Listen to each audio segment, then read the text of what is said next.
Good evening. I'm Sharon Robles. I'm here this evening to introduce Cathy Rogers, who's the 2018 recipient of the Berger Education Award. Dr. Rogers serves as the Sean M. Donnelly Professor for Nonprofit Communications at Loyola University, New Orleans.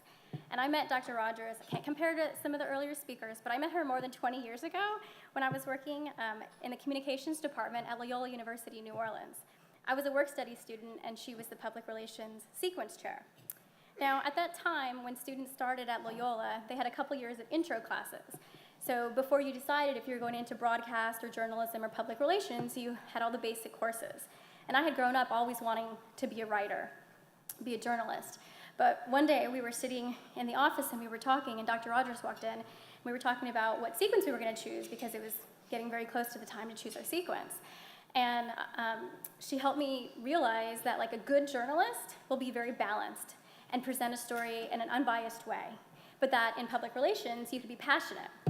And I have a tendency to get really riled up about things. So whether it's being passionate about like where the best pizza place is in town, or whether it's about the environment or women's equality, she was the one that helped me realize that if I went into public relations, I could use that passion as an asset.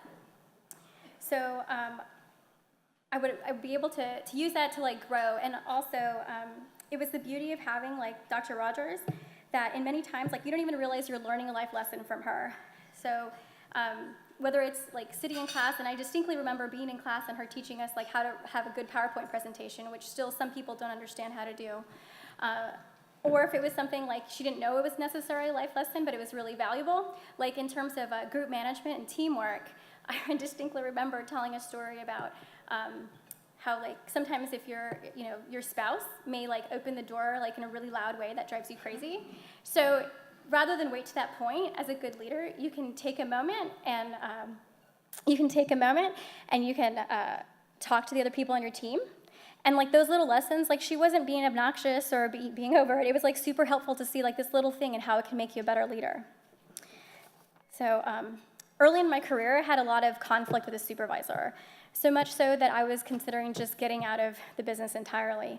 And so I called her because she knows everyone in New Orleans who does public relations to try to get a connection with someone.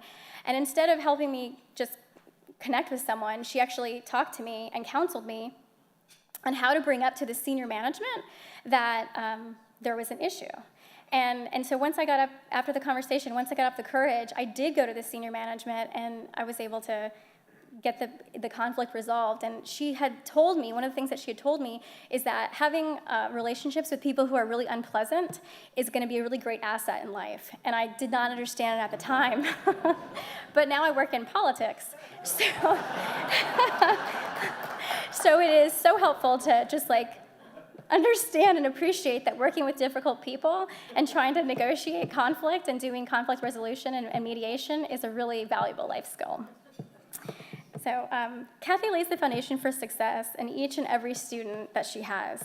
And once she's been your professor, she's the biggest cheerleader.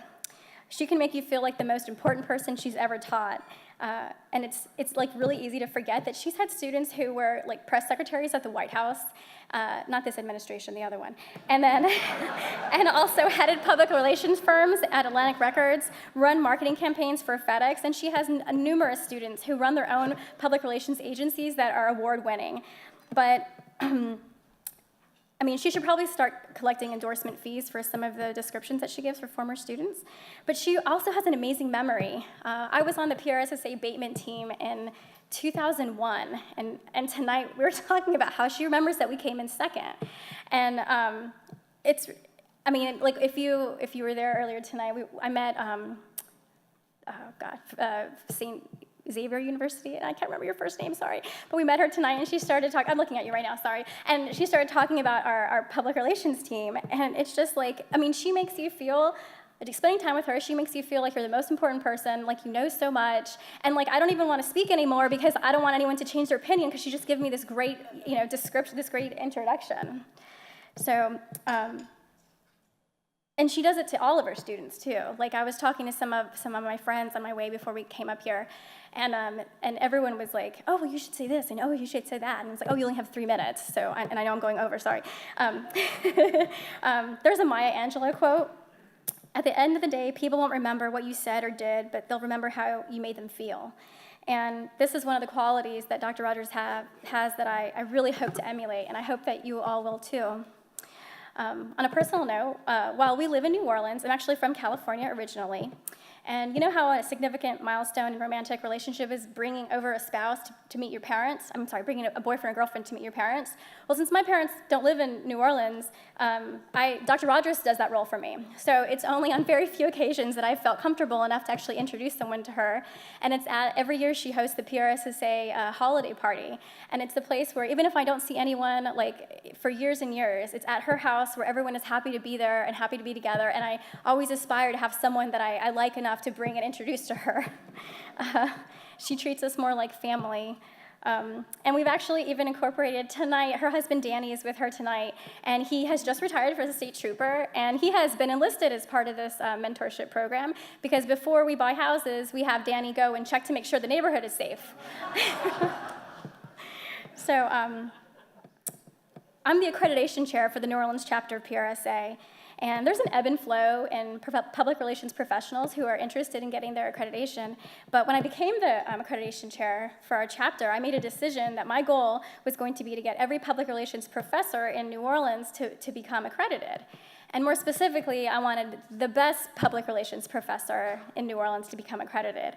So it was a real treat last year when, after I had reminded her for a couple years and emailed her and mentioned it at lunch, and then when I saw her at dinner and at the grocery store, I encouraged her to start the process, which is very rewarding. So last year at the PRSA banquet, I finally had the opportunity to present Dr. Rogers, who had been my mentor for so long, with her APR pen, and it was a real treat. So with that, please let me introduce you to Dr. Cathy Rogers.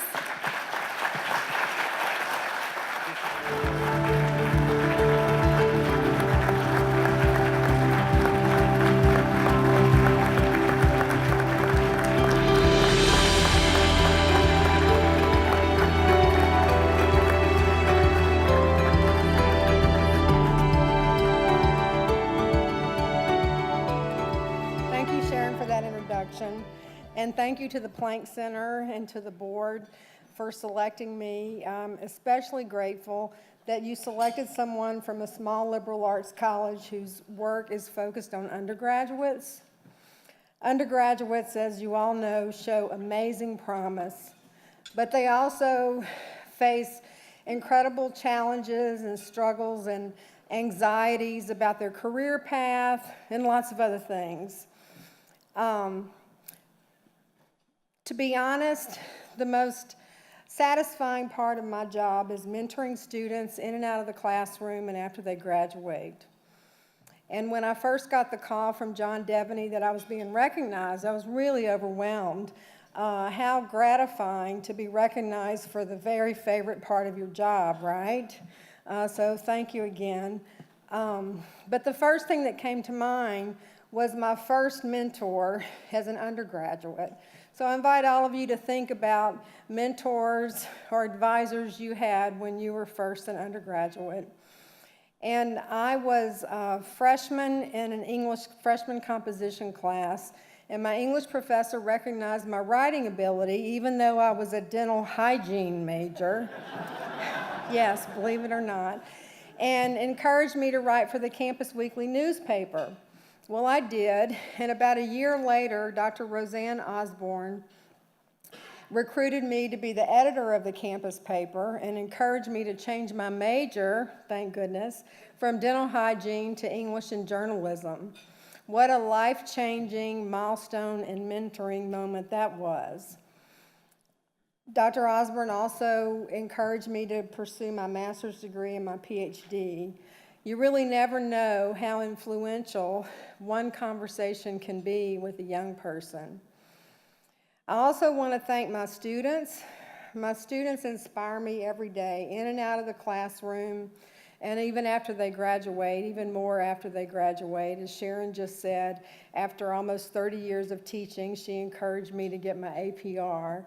So I want to say I really believe in reverse mentoring. We've talked a lot about mentoring tonight, but I want to encourage all of you to think about and go to reverse mentoring if you haven't already. And with that, I want to say again to the Plank Center board and to all of you mentors out there, thank you very much.